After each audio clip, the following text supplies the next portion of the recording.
રસ્તા રોકો આંદોલન કરવામાં આવ્યું શું કહેશો? ખેડૂતો માટે લડતી પાર્ટી એટલે કોંગ્રેસ, ભાજપમાં પણ સારા લોકો બેઠા છે, બોલી નથી શકતા. ખેડૂત અત્યારે જગતનો તાત પીસાઈ રહ્યો છે. અત્યારે ડીસાની વાત કરે તો બટાકાનો ભાવ નથી, ખેડૂત આપઘાત કરી રહ્યો છે. બજારીનો બાજરીનો જે ટેકાનો ભાવ લીધો એમાં 4000 ખાતા બ્લોક કરી દીધા છે. સરકાર કયા મોઢે વાત કરે છે?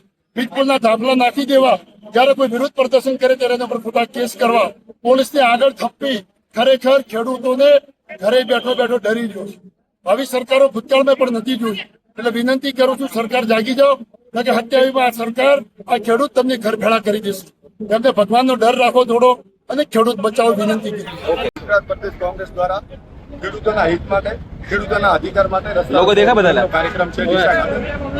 આ ખેડૂતોને એટલા બધા હેરાન પરેશાન કરવામાં આવી રહ્યા છે. લાઇટોની સમસ્યા છે, બબલા જબરજસ્તી ખેડૂતોના ખેતરમાં નાખે છે. ખેડૂતોને ખેતીના ભાવ મળતા નથી.